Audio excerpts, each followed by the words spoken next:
What is up, guys? Fado82 coming at you with a weekly Rust update video. And I'm really excited about this one, so we're going to go ahead and get right into it. Right off the bat, guys, you might notice that it's lightly raining where I am, and dynamic weather has been added into the game. We're going to go ahead and get into that in detail in a little bit, but I want to talk about C4 first. So C4 has changed in terms of the way that it's placed. It now only damages the block or wall that it's placed on, whereas before it used to do splash damage to surrounding building parts. So you'll notice we're going to go ahead and place a C4 charge down here, and when that goes off, those twig walls will still be standing, and the foundation under it will be at full health as well. This is a big change because in the past, you would be doing splash damage to other building parts, which would be weakening the base itself. So now the wall that has had the C4 charge on it has been damaged, the twig walls are still standing, and the foundation is at full health. Along the same lines of the building mechanics, the triangles have got a bit of a buff here, and they are now equal in terms of the protection as the squares. So you're going to see a lot more circular bases going up like the one over here, and the triangles actually cost less now. So they're going to be more of a cost-effective means of building your bases. With regard to building costs, floors, doors, pillars have been made cheaper as well. So there have been some tweaks to the cost of building materials, so you want to keep that in mind.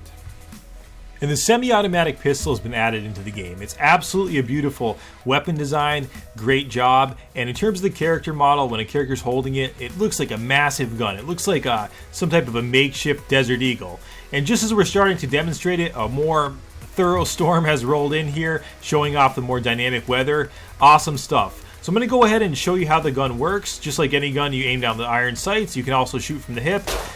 But when you use it, it's a very effective gun. It takes the same ammo as the normal pistol, so that 9mm pistol rounds. It holds 8 rounds in the mag, so you want to be aware of that. And it does fire fairly rapidly. And in terms of the damage, it does appear to be the most powerful pistol in the game right now. So it's better than the Ioka, and it is better than the revolver from testing that we've done. The other new item that's been added into the game is the road sign jacket, which is a shoddy piece of armor made out of scrap, road signs, and burlap. From testing that we've done on it, it appears to be effective in terms of shielding you from damage in the front. The back seems to be less effective. I'm not sure if that will be tweaked in the future, but right now that's how it appears from initial testing. And that's both for the melee and the pistol damage. In terms of the roadside jacket, I'm unclear at this point if it's going to be a default blueprint or if it's even going to be a blueprint at all. It wasn't something that I was able to learn from spawning the item in, so it might be something that just hasn't been fully integrated yet, or it might be an item that you just have to find by looting it in a rad town. I'm not really sure how that works necessarily, but it's really awesome and it's a really cool item to be aware of. How much damage did that do, man? How much? 3 damage. It's not bad at all.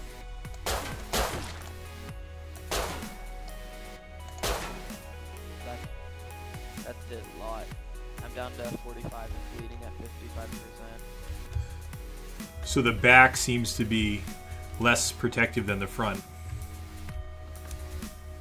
Yeah, it's way weaker.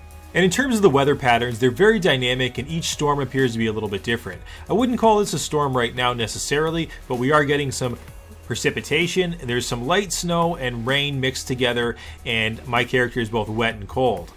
To prevent yourself from getting too cold, you can go under some type of an overhang or a shelter. The shelter will shield you from the elements. If you don't have a shelter though, you can actually find part of a rock and get under it, and if it's raining, it'll keep you dry. That's a really interesting concept.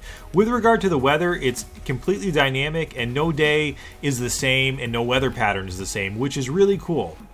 From doing some reading on Rustified, they've actually said that there's not just day and night cycles anymore, but there's going to be months, years, and stuff like that as well. I'm not sure how that's going to work necessarily, so we'll have to just see how that works down the future. But right now I can say that the weather is very dynamic, and sometimes it's very, very foggy. You can barely see a few feet in front of you, and other times it can be sunny and raining at the same time. So it really depends. If you're in the snow, it tends to make you more prone to getting cold than wet, but if you're wet, you're more prone to getting cold. So even in a more temperate biome, if you're wet, you're going to have a better chance of getting cold. So the weather system is definitely a step in the right direction, and it's really, really awesome. I think you guys are going to really enjoy it. Slight change to campfires and furnaces and the way that they function. If you go ahead and open the campfire now, you can go ahead and control it right from the menu here, and you don't have to worry about spamming E outside of the inventory menu. It's a pretty cool feature, and it allows you to control it a little bit better, and it's much more intuitive. Characters are now assigned a bone density depending on their Steam ID. You can see that my character is a little bit fatter than Tommy here, and the penis sizes are different as well. I'm a little bit better hung. Tommy has a bit of a micro penis in the game, and we're not going to turn off the nudity sensor. We don't want to flag anything on YouTube, but it's pretty interesting stuff. So the bone density affects not only your character's size, but also the size of your junk. So be aware of that. Alright guys, and I really hope you enjoyed this week's Rust update video. There might be a few more features that make it in before it goes live, but this is going to be the bulk of it. I had a lot of fun making this update video, more so than usual, and I really think this is a really important update. I've been waiting for the dynamic weather for a long time, and it's really crazy how much this can just add to the atmosphere and the tone of the game. It feels so much different with every storm that rolls through, and it's really a bit of a game changer here, and this is the first iteration of it, so be aware things are going to look a little bit different in the future, and this is just a great starting point. I'm really excited to see where it goes from here.